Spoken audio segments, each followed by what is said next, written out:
Hi Tracy, we really love the samples that you sent, and I know that the staff, they're going to love them. But before I can place that order, you need to complete the client information form that I sent to you, have it signed and stamped by a JP, and of course send us a copy of your banking information. Procurement requires this in order for you to get paid. So what exactly is procurement? Procurement involves every activity involved in obtaining the goods and services a company needs to support its daily operations, including sourcing, negotiating terms, purchasing items, receiving and inspecting goods as necessary, and keeping records of all the steps in the process. Today we speak with Cordia Edwards, Director Procurement. Welcome to the MOFPS Coffee and Conversations, where we talk about the policies with the people who develop them. I am your host, Colleen Cohen.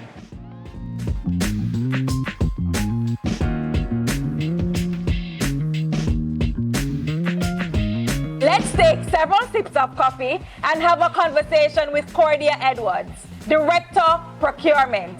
So hi Cordia, welcome. Hi Colleen. All right, so I wanted to tell me a little bit about yourself and what your job here at the ministry entails. Right, so I started with the Ministry of Finance since 2003 at the Shalimar Complex Financial Investigations Division.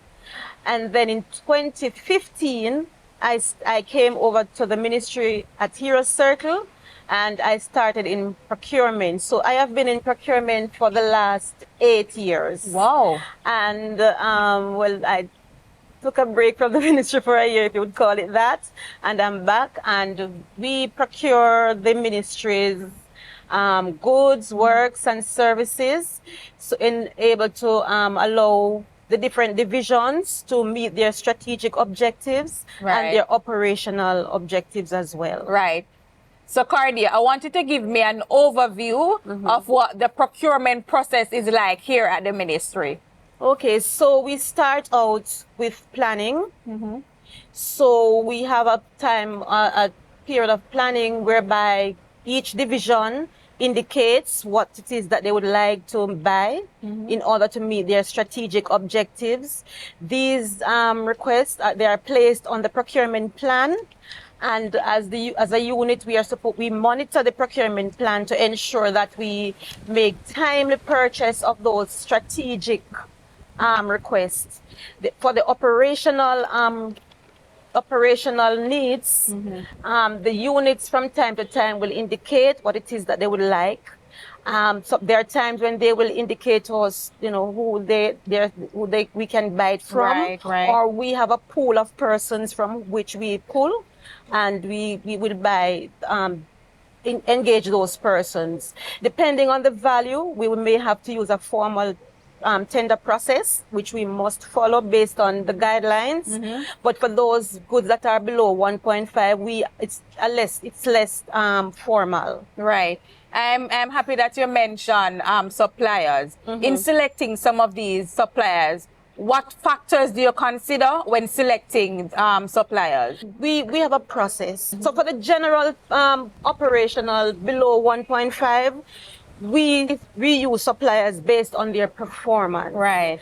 But for those 1.5 and above, we have guidelines that we follow. So we would put out a tender, we would ask for specific requirements, and they would respond. And if they respond based on what we require, then we make selection based on that. Sometimes we use the lowest price, if depending on what we're doing. But if it is something technical and we want to ensure that not just lowest price, but this person has the skills and the qualification, then we use that as a means of selecting our suppliers as well. Right. Earlier in the conversation, you mentioned that you have a pool of suppliers that you will pull from. What if, for example, Compare wants to procure something from a supplier who is not in that pool that you have? What are the documents, or what should they submit to us in order for them to get paid? Right, so if it's a new person, then we require that they fill out the client information form. Without that, because that is the form that will indicate to the accounts department that this account is authentic, because they don't want at the end of the day this customer says that the information is placed in an account that we did not give. So that form now will give us the banking information will and that we will use to ensure that the payment goes into the right account. Right. So we request the client information form from the new person. And this information stays on the system for a period of time. Stays on the system, right? So if it is that this person comes back again, then we don't have to request those information, their banking details. We don't have to request that again. No, because we would have that person in the system on the system now. Right. However, if that person changes their bank account, then they'll have to update us. Right. They'll have to update us. Understand perfectly. So how do you manage client relationship or maintain client relationship with suppliers? Well, over time, you would have been dealing with these persons, and you would have seen how they perform, how they deliver, the delivery time. You will see how the quality of goods that they provide, and those are things that we look at, which we will decide whether or not we go back to this person or we're going to avoid them. So we look at how the delivery, the quality service, and the quality work, if it is works that they are doing. So these are things that we look at. Right. You have shared quite a lot about procurement, Cordia, but what are 3 things you'd like the staff to know about procurement? So persons who are requesting procurement, us to buy, remember in procurement, 3 types of procurements. We purchase works, we purchase services, that is consulting and non-consulting, and goods. Right. So if it's something that is generic, then it's okay. You just request whatever it is that you want. But there are some goods, there are some services, goods, let me start with goods. There are some goods that you need to be specific as to what you want. Right. If you are not specific, then you can get anything. So we are requesting that if you're asking for something that is not routine, that you provide us with a specification. Right. You outline what it is you want, the function, and that sort of thing, as well as an estimate. How much do you think this thing will cost?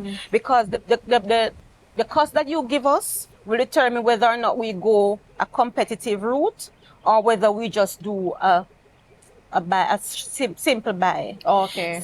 For works, which is mostly property, we require that they give us a bill of quantity, because that will outline to the bidders what it is that we want to do, and they can price their quotation to us. For services, we would like to get a terms of reference. Oh.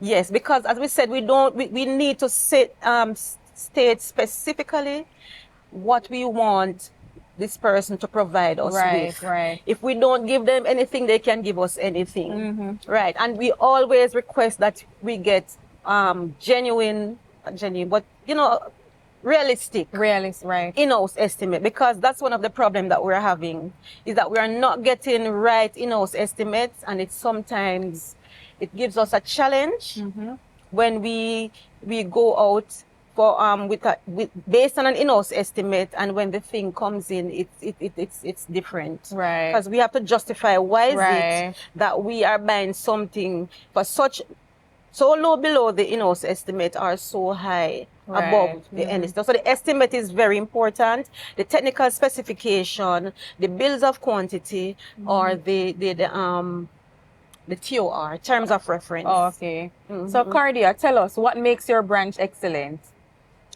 Well, we are striving, and what I would say would make us excellent is if we take care in how we perform our task with the right attitude.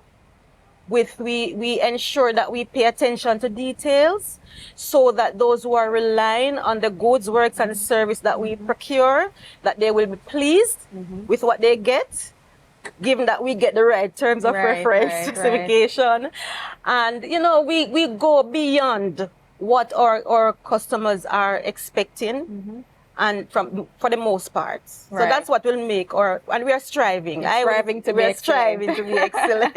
All right, Cardia, my final question to you. What does service excellence mean to you? Basically, what I just said, whatever your task to do, you do it to the best of your ability. Right. You ensure that you have the right attitude. You go beyond the expect. You don't do just the basic. Or the bare minimum. The bare minimum. There are times when you can do the bare minimum and that's okay, but there's another time when you need to go beyond Above and beyond. right? And to me, that is service excellent. Giving, just looking at based on the situation that you're in, apply yourself so that the best result will come out, and the person who is receiving what your service that I'm giving is pleased at the end of the day. Awesome. Cardia, thank you so much for sharing with us today. We have learned so much about procurement, and of course, we look forward to sharing with you again because we know you have so much more to offer and so much more to tell the staff about procurement. But thank you again for sharing with us. We appreciate your presence and continue the good work that you're doing within the procurement branch. Thank you for having me. Do you want to share your feedback about procurement? Send an email to cordia.edwards@mof.gov.jm. And thank you for tuning in to another episode of MOFPS Coffee and Conversations, where we talk about the policies with the people who develop them. I am Colleen. See you next time. If you haven't checked us out yet or been following us on social media, be sure to do so. We are on Twitter, Instagram, Facebook, YouTube, LinkedIn, and now TikTok. Search for @MOF Jamaica or the Ministry of Finance Jamaica.